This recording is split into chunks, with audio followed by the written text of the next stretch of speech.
That door issue gone.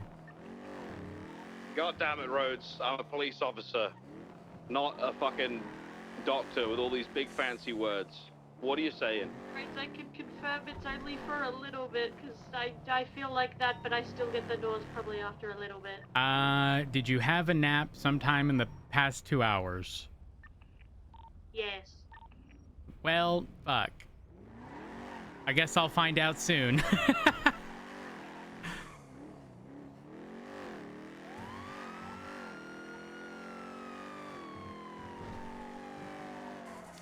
Oh, oh, oh, oh, oh! We're alive!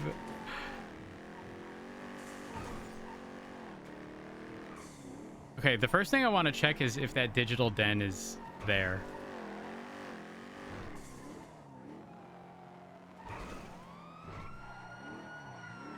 Are you good?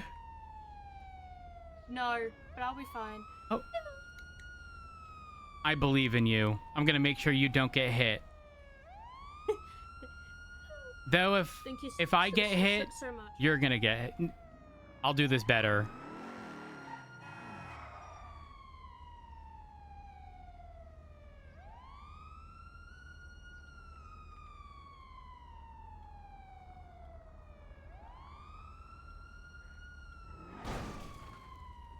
Move.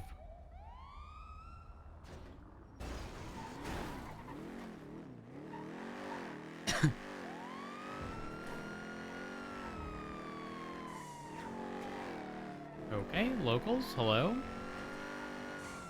Okay, so the digital den is here. For clovers. Yeah, there's no way. I've never seen this until today.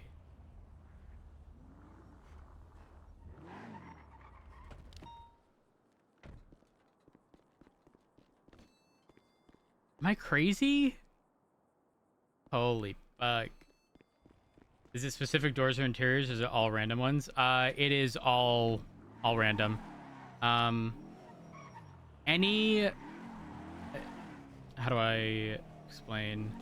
Everything that can, like, swing open has the issue. Also, entire buildings have disappeared.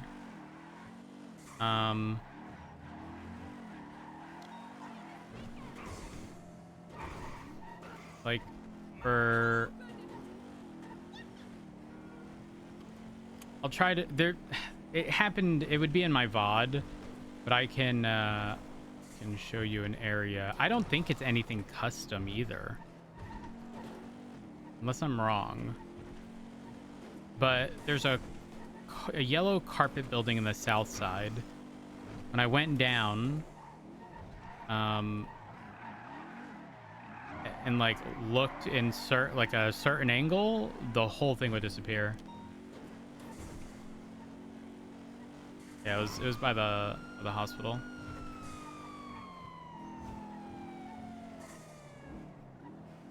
Issue with... Oh, so it's literally everything. Fair enough. Well, we respond to a call. Dispatch 390, are there any actives? Negative. Affirm 390, 76, the latest 37 Charlie. Cavalcade, plate ending in 983. It's up in Grapeseed.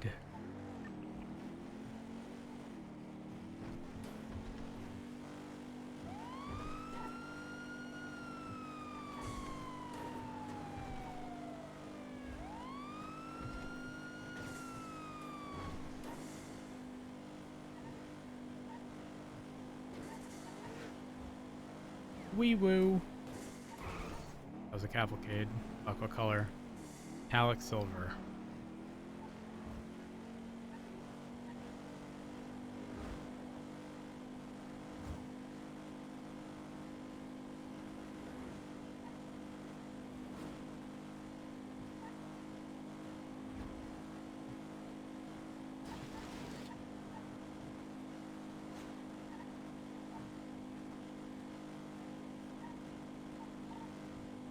Uh, 390's code 6ing northbound Sonora Freeway. I feel like this is one of the first times I've entered the Gran Tenor Desert and wasn't hit by a sandstorm.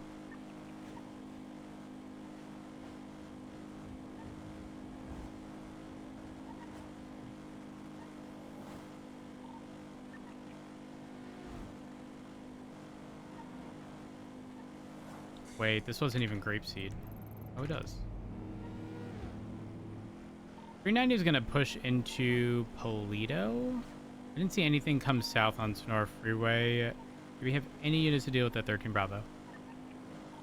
245 is en route to Remy's location. A firm. She's gone, King. Let her go. Huh? What? Take that back! She's gone. She'd want us to move on. No, she wouldn't. Oh!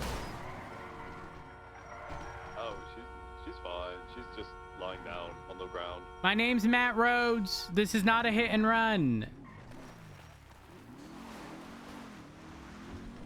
You chat?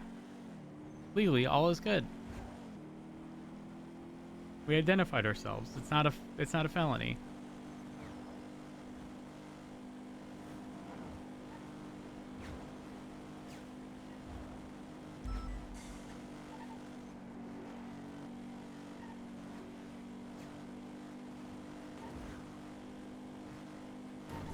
Oh. 90's pushing southbound Great Ocean. I did not clear like inner Polito. 99 active 80 from Clinton 90. Alpha going to be southbound Elter Street right, westbound Spanish, requiring 77s. 390 en route. With Spanish could need something swapped. This thing is naughty. Long eyes. Left, southbound Rockford Drive. Not the Long Eyes call. Holy fuck. Long Eyes is such a shift 2 thing. Eastbound Dorset Drive at Mount Zona. Taking a left, going to be northbound or Las Lagunas.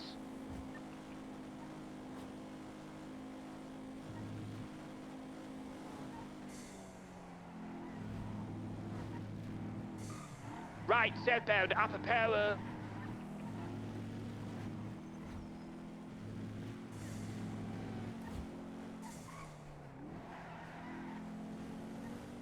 Down ramp south onto Lower. Right, westbound Vespucci, UCB. Right, northbound Alta. Crossing San Andreas, northbound. Lovely. Right, eastbound Integrity. Hey, bud. How you doing? Off slip up to Elgin. Northbound Elgin. This is fine. Left westbound Del Perro. Fine. Fine.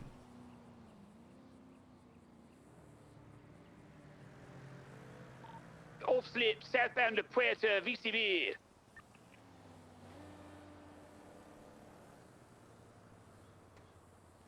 Southbound Upper La Puerta.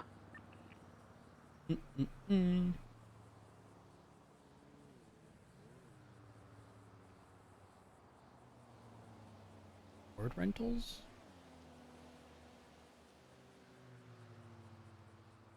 Southbound La Puerta, taking Dutch London off. Do. Right, northbound Dutch London at South Arsenal.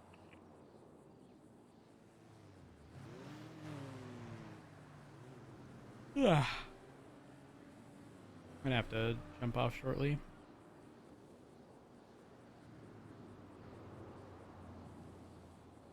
I have my follow-up eye doctor appointment. It's not for a bit, but Taking right, Kelly. plans for today. So they're doing a scan of my eyes again, where they inject. Right, eastbound to Spooky.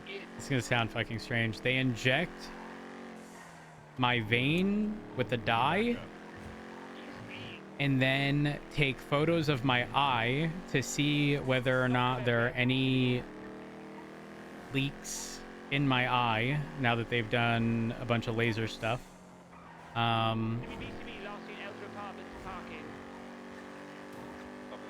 It's really fucking strange. And then a bunch of other like testing and scans of my eye to make sure all is good.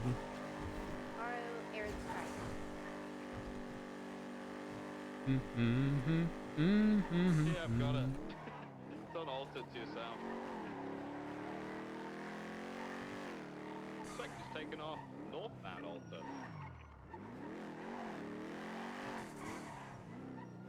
Like eastbound Vespucci. You guys take my primary when you can. Continue eastbound Vespucci. Look, you have sand in your eye for the rest of the day. Best luck with that. So I've had this done before and it felt fine. Left westbound San Andreas. Wait. Power. Ryland, are you referring to the pressure test? Because they do a Still westbound San Andreas. okay, so in chat when I brought this up before regarding Northbound North Rockford. them having to do a pressure test on my eye, a lot of you guys in chat have mentioned like a burst of air, and it's like it feels really fucking bad, like it's like fucking torture. That's not what they do. They numb your eye. Oh, the contrast eye when you had it felt like, oh, see, I didn't experience that. Any grains of sand in your eye? I did not experience that at all. At all. But they, for the pressure test, they numb your eye, and then they put this like little thing with the light on it right up against your eye. Like it physically touches. You don't feel it though. You don't even know it's touching. It's like they almost offset the lighting intentionally to make it seem like it's further than it actually is. And then they're like, all right, you're done. They do something there in the background. I don't know what the fuck they do, but yeah, it's a painless like pressure thing.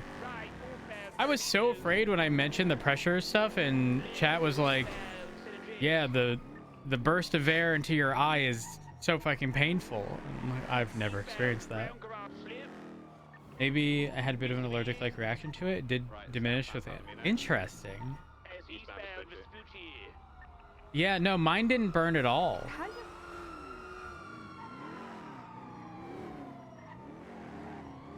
Mine didn't burn or anything to that extent. Now, the fact that you haven't dealt with the eye puff thing is wild. Yeah. Had air and where they touch the eye. Yeah, the touching of the eye thing is like, again, you don't even feel it. I'm just gonna shine a bright ass light in your eye instead of a burst of air. For me, it's not even a bright ass light. It's like a blue halo on this like tiny little cylinder thing that just goes up against your eye. Like I don't know how else to explain it.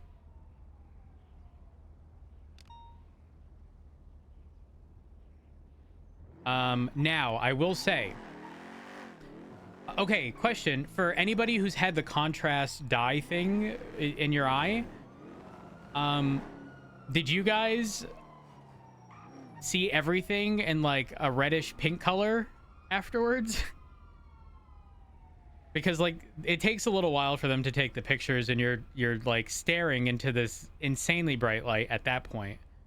Yellowish. Okay, so everything for me was like a reddish pink, and it's because of, actually it's probably dependent on the color of light they're shining in your eye the whole time.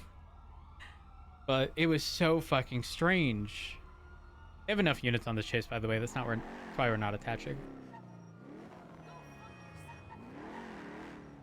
Worse was after the contrast eye, they swapped to a lower eyelid to analyze. So I haven't had any eyelid related stuff. Now, full disclosure, I am a diabetic who had relatively uncontrolled diabetes for a very long time.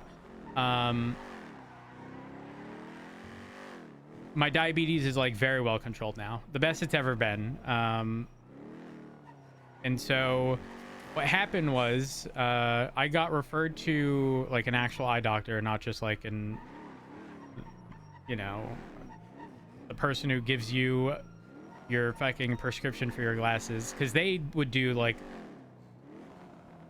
scans of my eye, but it's like very basic in the grand scheme of things. Essentially, they're like the sort of first line of defense where if they notice anything out of the ordinary, you get referred to an actual eye doctor. But they're like, we're gonna refer you to one just to get a baseline. And this was like during the time when I had just gotten my diabetes related stuff under control with my new insulin pump and it being very fucking good. So I go and I get told my pressure's a little high, but you know, nothing too crazy. Check up in 3 months. I go for the 3-month checkup. They do like the, you know, the full fucking eye scan thing. And apparently like something must have just like recently happened within that time period, because they literally said, this is the most detailed, clear photo I have ever seen of this. It is like textbook example. So much so that they were calling in other fucking doctors to see the fucking photo. Okay? Like this. I was like, okay, like, is this, you know? And the funniest part is at the start of that appointment, it was like, you know, whatever you're doing, keep doing. Like, your eye pressure is, you know, it's exactly where it needs to be. And then it was like a, or like a, oh. Like one of those moments. And then I had 6 laser appointments, 3 in each eye. And then in addition to that, for 3 or 4 months, I had monthly, chat, don't panic and don't freak out here, okay? Monthly eye injections. And as a result of my last appointment and things getting better, they have extended it to every 2 months. They said best case scenario, it'll extend to once a year after like continued treatment, which not bad, very good actually. And like worst case scenario, I can't remember if it was every 4 months or every 6 months. But either way, not bad in the grand scheme of things. I had pink eye, so that was the reason. The eye drop was a pain to apply since it burnt. Oh, yeah. That's rough. Do probably 50 dumpsters, picked up as much as I can around King Turfs if you go hunting later. Fair enough. Can't imagine the eye injections are pleasant. Okay, so here's the crazy thing. They're not painful. The injection itself is not painful, but what happens is the pressure increases in your eye because it's being injected with like a liquid or like a gel type thing, whatever it is. And it leaves for, it depends actually. Some days there's like, you could never tell you had an injection. Other days it's like your vision slightly changes to where there's like, Channel 2 collapsed. okay, for context, when I left, it was nighttime out, my first time, and looking at the moon, I saw like, I saw 2 moons, all right? But only in one eye, the other eye was fine. What gets you is they put a, oh my gosh, what's it called? It's not a fucking antibiotic. I don't know the term I'm looking for. It's the shit to kill off any bacteria. What they do is they put like a numbing drop, and then they put that stuff, and then they put another numbing drop, and then that stuff again. Then you get the injection, and then it's literally like another drop of the fucking, well, actually they like rinse my eye out. Yeah, an antimicrobial or antibacterial, whatever. Antiseptic. Yes, that's the term. That one, I'm pretty sure. They put that, and that leaves a burning sensation for a couple hours. And sometimes the burning sensation is gone like immediately, and other times it lingers for a couple hours. That's the only like thing that actually feels bad. The injections themselves are genuinely painless because it's numbed. It was more painful for the fucking laser things they did in my eye. And the doctor told me, oh, there's like no nerves or whatever, so like any pain you feel is like light escaping or something. I don't fucking know. That shit was kind of painful, not gonna lie. Not gonna lie, that was painful.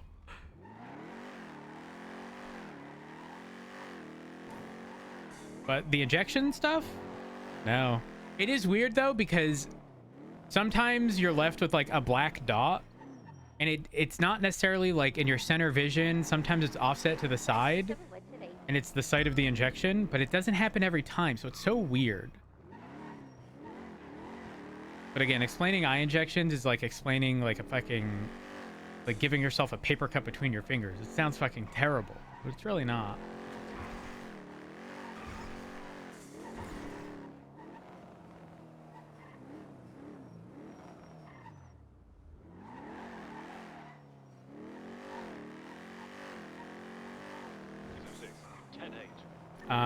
But the laser stuff was to...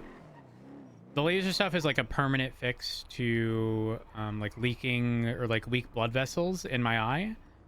And then the injections, if I recall correctly, were explained as being necessary to prevent like new growth of weak blood vessels.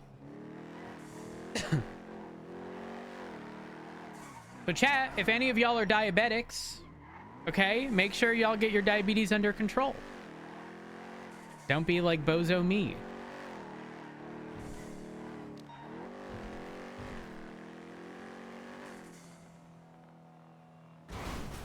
Oh, if I didn't hit that, that would have been sick.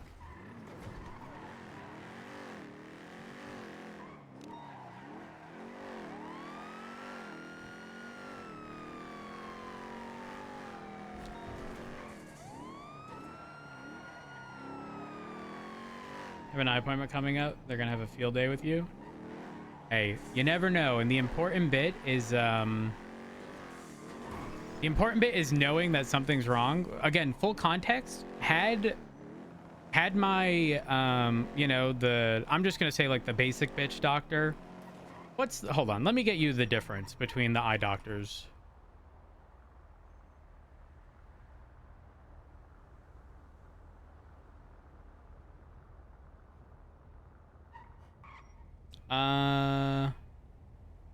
Okay, there's opticians.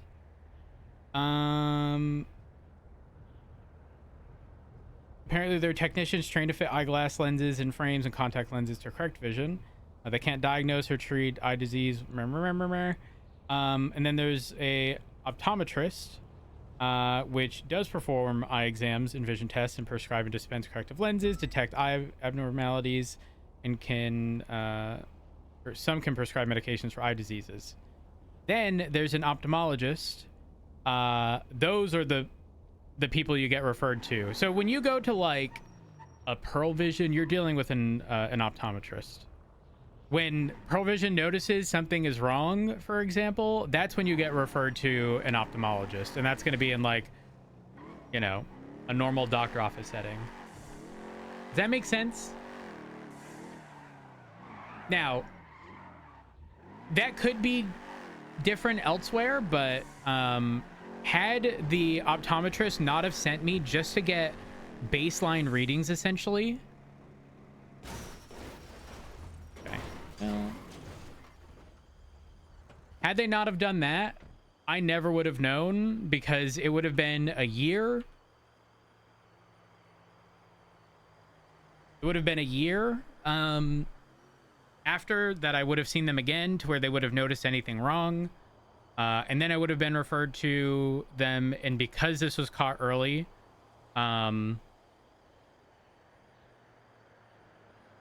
it was like easier to treat, essentially. You have issues with your eyes? So I don't have how do I explain this? Yes and no. there was a medication I took at the end of, I think it was December of 2023, that made my light sensitivity like crazy. Like, cars on the road nowadays, especially Honda and Acura products, just fucking fuck me every time I'm driving. I can identify a Honda or an Acura vehicle, doesn't matter if it's a sedan or an SUV or truck or anything, from a mile fucking away. Okay.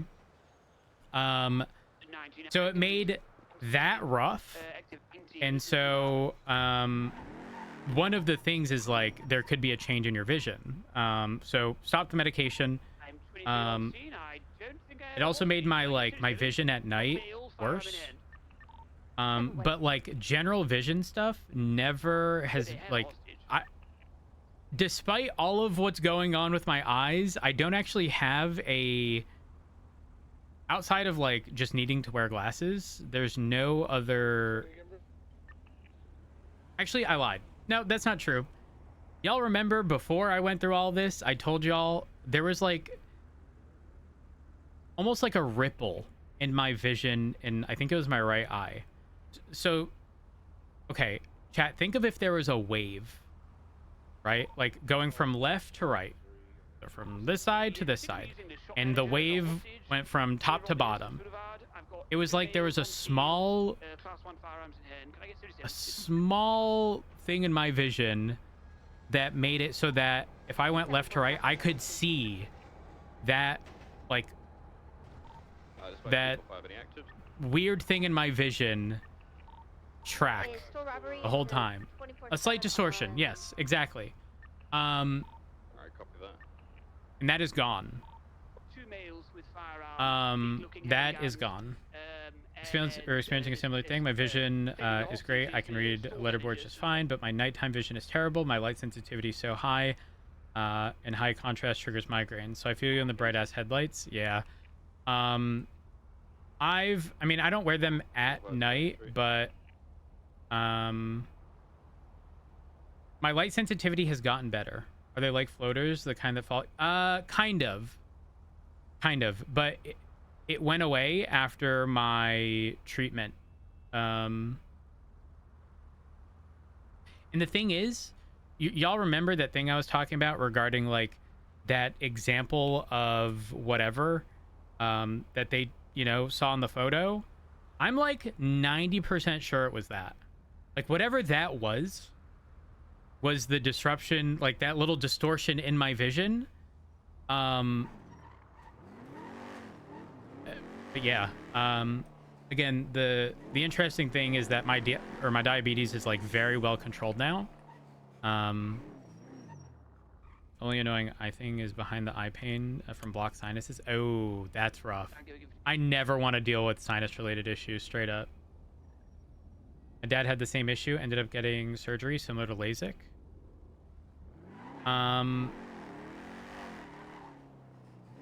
It's so, listen, I'm gonna be real. I feel like eyes are probably a highly neglected aspect of like a lot of people's life, because like outside of a diabetic, right? Like when do you hear of people going blind, you know? And to hear that, like, for example, the eye injection stuff, the doctor was explaining to me that like 20 years ago, prior to medication like this existing, people would go blind. And with being on said medication, it can pretty much reverse the effects to restore an overwhelming majority of vision if the reason you lost vision is because of this, essentially. And the crazy part is there's a few medications that do it, one of which started, from my understanding, is a cancer medication. I think it's called, is it Avastin or something?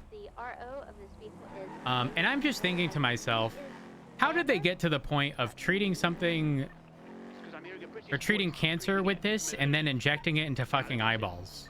Again, Avastin's not the medication I'm on or injected with, but like when looking into the eye injection related stuff, you know, I'm like, I get very curious about shit.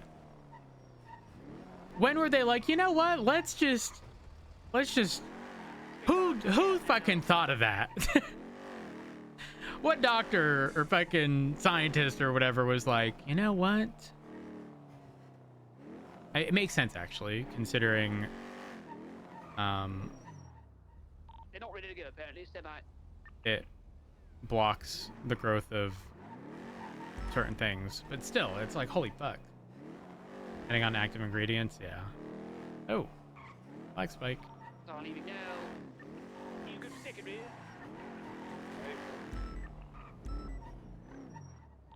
Active 1080. Northbound, Elgin. Oh. Okay, so I didn't see that door for the tiniest moment, but I think that was just like normal, like render distance stuff, and not like just not seeing doors. Over Vespucci into the alleyway parallel power, turning into the car park westbound, southbound. So we're seeing all of them. Oh, that's unlucky, right? Westbound Vespucci, left southbound Alta. Yeah. Continue southbound on the street. Alright, westbound Evans Apple towards Old Uwu. Right, northbound Calais. But I'm very thankful that it was caught early. Yeah, I genuinely feel like a lot of times doctors are like, I want to see you in 3 months or whatever, 6 months. You sit there and you question like, what's actually going to happen in that time? But considering I've now dealt with I want to see you in 3 months, I get back in 3 months and I can literally see the comparison in photos from before and after of that thing being there. Like, I was shown a graph of I think it's DME, diabetic macular edema is what it's called, I think. Starting to get a bit of distance on me as well. And he was like, you're at like the beginning phases here.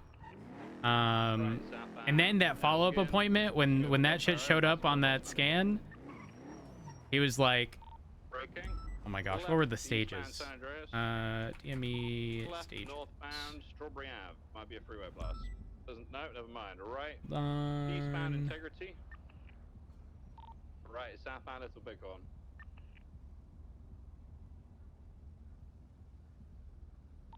Right, westbound. Okay. I don't have the same Left southbound Strawberry.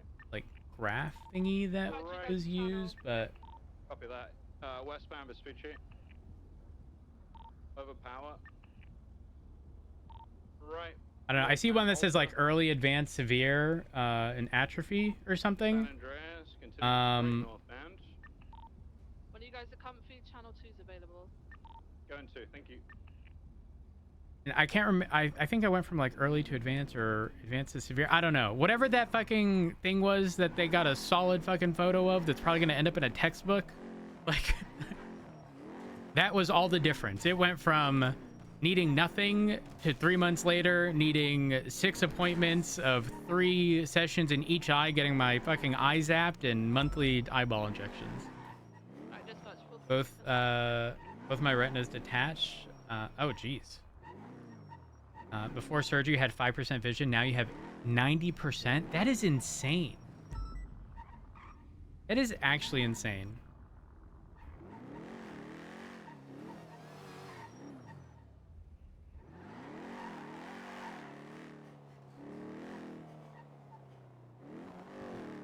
If you don't mind me asking, how do you get your vision to improve from 5% to 90%? Like, is it stuff like injections or laser surgery, or anything like that?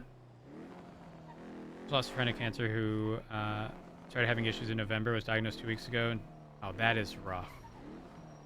You're not wrong. You're not wrong. You are certainly not wrong. I don't know. I've 6, 10, 8. oh man. It's so weird, like... so weird thinking of just how sudden certain things can be.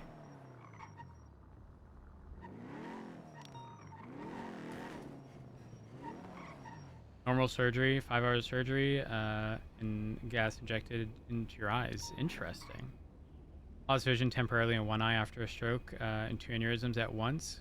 RCVS from medication. What is RCVS? I've never heard of that.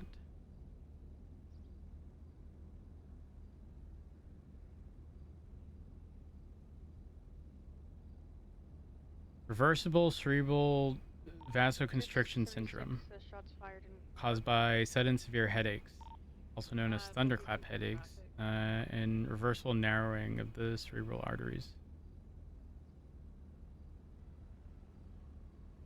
Oh, wow.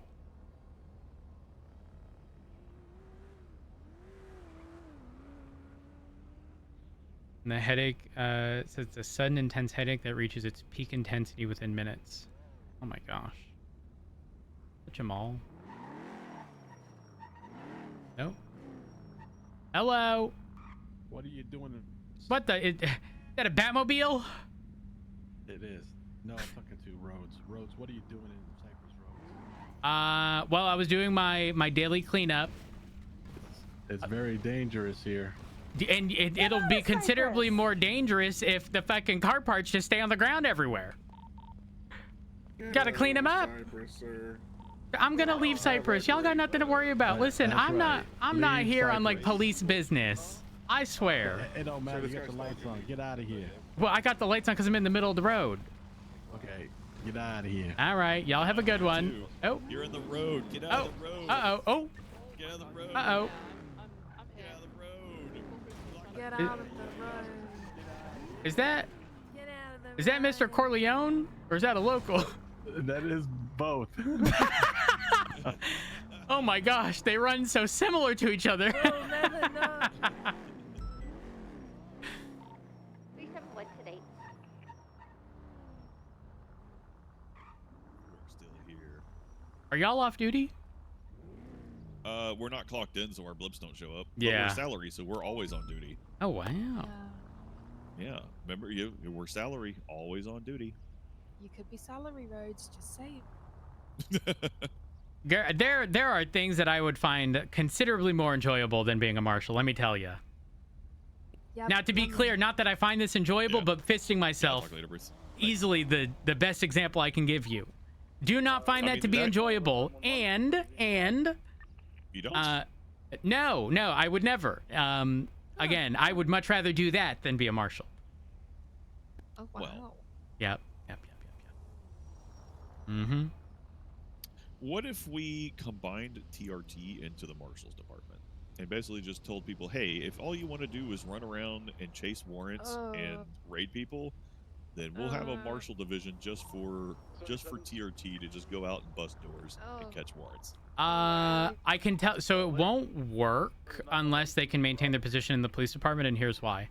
Those people who want to be in TRT are adrenaline junkies, and they get that adrenaline 80% of the time, maybe 90% of the time, in daily pursuits and like chasing people from robberies, bank trucks, boosts, and then the 10% of like the sit down and let's prep for this, TRT thing. So I agree. I don't agree think it won't work. So tell everybody else who keeps thinking that's what we should fucking do to fuck off. Well, There's no car here. I mean, I don't know what to say. I mean, some people are just dumb, Yeah. Also, realistically, people just need to stop telling y'all what the fuck to do. That's true. If you really want to tell us what to do, join the Marshals and work your way up in command. Because I'll tell you, we're desperate. We'll fucking hire you. Yeah, y'all pay well too, don't you?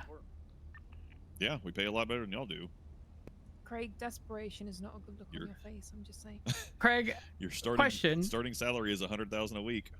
Yeah. 100 grand. Holy fuck. Do you know? Well, I mean, that is good money, but do you know on average how much I've made working at the kebab shop? A lot more than being a police officer. Yeah, yeah. So, so the food stalls around the kebab shop, from my understanding, pay about $5 grand an hour. Is the lighting? Is the sun? Anyways, $5 grand an hour. The way the kebab shop pays is, they take a percentage of the profits. So 30% of the profits are split amongst the owners, and the other 70% is split amongst the employees based upon the amount of hours each employee has put in. So percentage-wise, you get a percentage of, you know, of the 70% essentially. Right. On average, I have made $20 grand an hour. Jesus Christ. I just had somebody drive by Now, me and to leave be this square fair, and tell me that, that was being, robbed, there's got really kidnapped. only a handful of employees that put in a good amount of work. That being like Dill, Martha, and a few others. But like, also it operates during shift 3 and shift 1 primarily. Dill has been pushing into shift 2. I think shift 2 has more competition, and straight up, I might be it. like shifts 3 and into 1. Like, the amount of money that place makes is fucking wild, which makes me think these places that are just paying a flat hourly salary to these people or whatever. Oh, fucking so hard. $5 grand. Those people are getting absolutely fucked, and the people who own that place are filthy fucking rich. Oh yeah, especially the taco shop. The taco shop makes fucking bankroll. And the crazy part is, wait, really? Well, I would argue that the cost of ingredients is probably very low overall, like for anyone really. Churros. Oh God. Here, let's pull off to the side here. 408 radio check. 78s have been requested. 78 at 9. No, churros. The churros is their Perfect. moneymaker. Now that I got your deal on Do you know how much it cost them to make churros? No. Practically Bruce is nothing. here to yell at us. Oh, You know, off he goes. one bag of flour makes 12 churros at 100%. Oh wow. Yeah. Okay. The thing is, like, I go to the kebab shop, and a lot of the just like the raw ingredients, they're just like stacked like so fucking high. So much so that, like, honestly, the only burden, and that's with a big asterisk, sometimes is like pickles. Outside of pickles, like, I genuinely feel like you could have thousands of anything you fucking want in a very short period of time. Yeah, pickle products at all. So kimchi, pickles, those kind of things are because they require extra steps to do. But the farmers have gotten to a point where they can mass produce them so easily now that it's almost on par with it is a little bit more expensive per product to make. But you can mass produce those like fucking wildly now. So how much does the taco shop charge for churros? $50. 50? That's actually not bad. It costs them on average, I think it's like $7 to make. So I'm convincing Jasper to simplify how we charge people, because right now we've been having issues with people placing big orders. Like, for example, somebody wanted 30 combos. Yeah, which is 30 mains, 30 sides, 30 drinks, right? Unlike the noodle shop next door, which only has mains and drinks, the kebab shop has a main, a side, and a drink. And you have to sit there and you have to click, the main, click the side, click the drink, and then you have to press a plus button on each of those 29 times to get to 30. Yeah. And what happens is the larger the order, the slower the sales system gets, essentially. So much so that it takes so long to process that the order will time out before they can pay for it. So I had to charge, or maybe it was 20 at the time, but either way, let's just go with 30. I had to charge 30 mains, they paid. I had to charge 30 sides, they paid. I had to charge 30 drinks than they paid. So I've convinced him. I'm actually going to call him to see if he's done it. I've convinced him to make a single item called That is a combo item. a combo, correct. Yeah. The tricky part is you have to work around the goober system if you do deliveries, because well, okay. you can If you can do the price it goober out system, essentially. Yeah, if you basically price it high enough that it won't be a goober Correct. product. And from my understanding, the full combo price would be in excess of whatever that is. So it ends up working out really well. But yeah, like I'm trying to find more ways for it to be efficient, because listen, I don't want to sit there and press a button 90 times for 30 combos if I can just press the thing the 30 times. Can you not shift tap it to add 10? No, unfortunately not. That's annoying. I mean, hell, make a 10 combo. But button. the mains take I think 8 ingredients. The sides take 4. And then the drinks are just the fountain drinks, so just the cups. The cups are probably one of the biggest money makers. Oh yeah, 'cause it's $2 per. Yeah, they cost $2, and most places charge anywhere from $50 to $100 for them. Yeah, which is wild, because like the fucking coffee shop and the smoothie shop sell theirs for $100, and they're theirs are much higher quality. You're you're drop dead thirsty. You take one and you're completely rehydrated. Yep. The coffee shop, the barefoot whatever one, they, like, unfortunately they are a drink only stall, but what they do is they work alongside other stalls to be able to serve food essentially, because unfortunately, just as well as I do, no one's going to a drink-only stall if a stall that serves food is open at the same time. Like, it sucks, but... do. True. Because it's so much easier to do Uber Eats at the drink stalls. You're not wrong. But so I'm glad it works out to be that way, because historically the smoothie shop and the coffee shop were just never staffed or never saw customers because there was no food. I would argue that 95% of the time people are rushing into the Senior Buns Plaza is because they're hungry, not because they're thirsty. You do run into the few 24/7s to get drinks still. True, though they are expensive, I believe. But you can at least get something. Like 10 fucking bottles to get. Yeah, you can at least get something. But the thing is, again, you don't necessarily get as thirsty nearly as quick as you get hungry,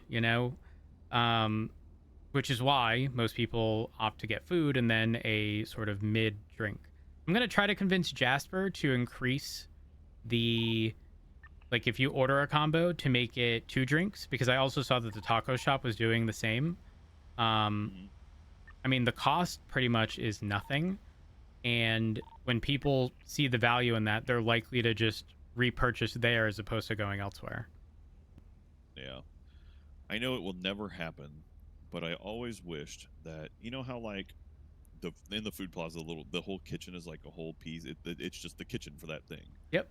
I wish they would have made it so that we could buy a kitchen, like a module of that kitchen, to put inside of commercial businesses. We're like, oh yeah, you want the taco kitchen module, and you. I mean, no different than the pre-made, apartment. Yeah, exactly. Yeah. I know what you're saying. Piece.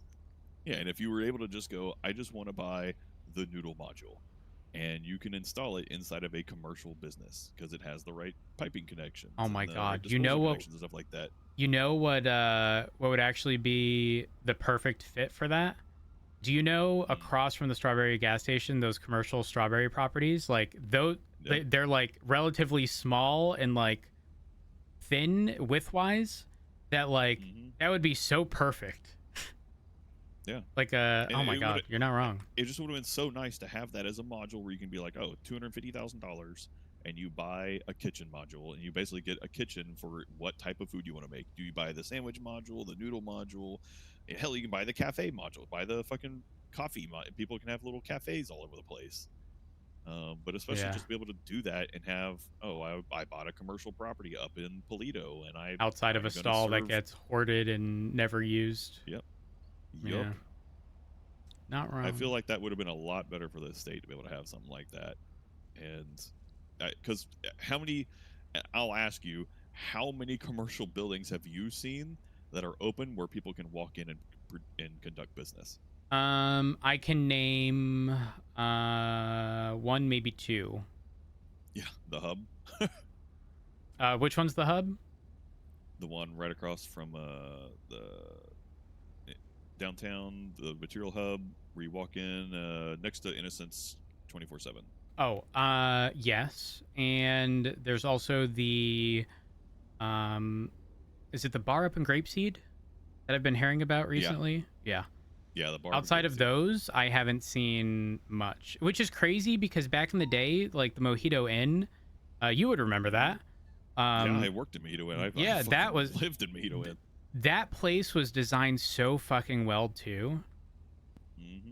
And the thing is, like, I genuinely believe there's a lot of businesses that are designed very well. Unfortunately, they're just not utilized all that often.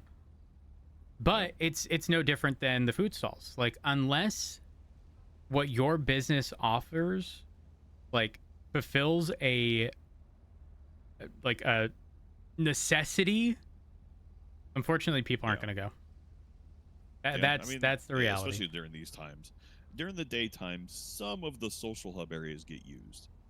But like even like the Mojito Inn was constantly used because it was so far out of town. Polito was a very bustling town. People really underestimated how busy Polito was 8 years ago. It was crazy busy. There was always people wandering the streets, but it's just nobody ever wandered up there. It was like the people that lived up there were the ones, people who were up there lived up there, and they rarely came down to the city. And I kind of like that because we had our own ecosystem up there where everything was separate. And it's like, in order to convince somebody who lived in Polito to come downtown, it was like, I have to make a drive. And it helped kind of create that separation of these different cultures and communities, which I kind of think we miss. We miss in the current iteration of our state. You're not wrong. You are not wrong. I mean, even like, genuinely outside of like someone like Rainer, like back in the day we had I'll argue and say there were like communities essentially built out of just the mechanic shops back in the day. Like you were either a diehard Harmony or Hayes person. Like unless nobody was at Harmony, which is a very rare circumstance, like you always went there. And if you went there and no one was there, then you might consider going to Hayes. And it like so much so that like Harmony became a hub on its own. Like there were countless people who worked there. Like rarely would you go there and not find somebody. And Jordan always made it a place of like, listen, I don't give a fuck if we hate each other. Like Harmony is a place where you guys can always come, where you can, you know, feel safe and know that nobody's going to do anything stupid here. And outside of very few circumstances where like uninvolved people ended up doing stupid shit and then police had to get involved, like it didn't matter what the circumstances were. You could always go there, rely on someone, you know, to not ever fuck with your car. Cause that was a big thing that Jordan, like, you know, sort of prided himself on, which was like, you can leave your vehicle here. You can leave it unlocked. And if we see somebody attempt to go through your trunk, you're going to be the first to know. And that shit is not going to be tolerated here, which is why so many people went there and you know, felt good. And then the diner was added. Then not only was the diner added, but like a budget was made so that we could get vehicles repaired without having to pay for them because it would end up being paid at the end of the month. Then with each vehicle repair, you could get a meal from the diner. It like again came out of the budget. Then he put you know, the motel right next door. He purchased one of those little apartment things and put down some yoga mats and whatnot. And I don't know if you remember, but that bitch used to be stressful back in the day. And so we'd be doing yoga in the apartment that he gave all the police keys to, so we could go in at any time and just relax while the vehicle was getting repaired, you know. And it was just like, again, it was an entire hub out of an otherwise like dead area. I'm not gonna say dead. It was always popping because all the racers were there, and you know. And but yeah, that doesn't exist now. Too. Like Polito was kind of the same way. It was odd because almost everyone who lived in Polito, I don't think anyone ever wore an action camera. Like nobody ever had those body cameras or action cameras and all that stuff up there. And there was so many people up there, and Mayhem didn't treat it very commonly like gang territory. It was we are here to live in this town.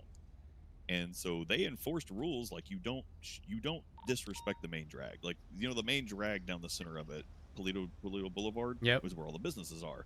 You do not fuck around on the business drive.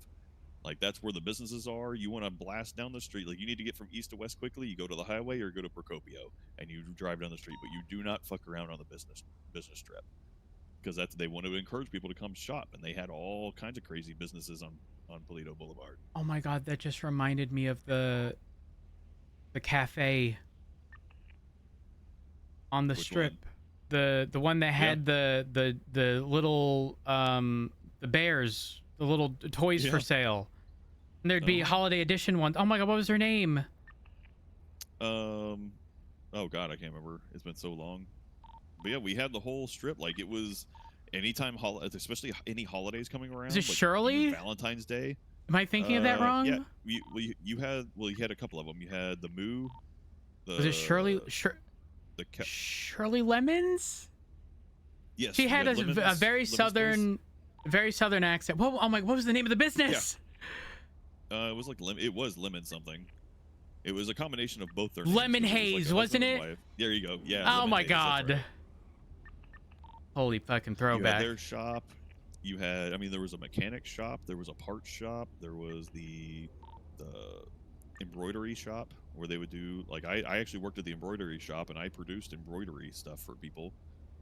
Oh my god, is that where Lucy would get her stuff done? Like the badges we would get at the PD? Oh my gosh. There was the flower shop that was owned by, what was it, Bundy? Bundy owned a flower shop on Polito Boulevard. Yeah, the whole thing. It was a whole business strip. And anytime there was a holiday going on, like Valentine's Day was coming up, that business strip was busy. And people would come up there and shop, and all the shops would do holiday specials. And they were like, Mayhem would be like, yeah, come on down, come shop in our business strip. Cops, civilians, doesn't matter. Come up here and come shop in our business strips. But just show respect to the businesses. Yep. You show any disrespect to the businesses, Mayhem would fucking push you. Yeah. The only thing I didn't like about Mayhem was the treating us all in the police department as one, and like if one person had a problem, it was like if you were in a fucking mile radius of Polito, they would just blast. And well, it's crazy you say that, right? Because they did that because most cops treated them like one big thing. But they didn't fuck with me that much because I had a different level of respect. And this was before, I really became a trusted person with them, and before, I kind of corrupted over them. But it led up to that. It was a long relationship build-up process. It was probably a good 4 months before they even started to really start to trust me. And it's because I built up that level of respect with them, where it's like, okay, I understand I'm the only cop up here. I still have a job to do, and they respected that I still had a job to do. But I would respect that it was also their place. There was times, yes, where I had to turn a blind eye of like, hey, these 3 guys are causing problems on the business strip. I can't handle it by myself. You pick and choose your battles. Yeah. Yeah, I can't handle it myself. There's no cops are going to back me up. I'm letting you know, and I'm going to go do a patrol on Mount Gordo for a little bit. And it's not, let them handle it. It's not necessarily like turning a blind eye as much as it is like acknowledging the position that you're in, realizing that with the resources available, this is an impossible task, and just, knowing that like your response pretty much has to be no different than if no officer was there, because that is the reality of the situation. No officer is there, and if you did attempt to do anything, you'd be the one in trouble with no backup.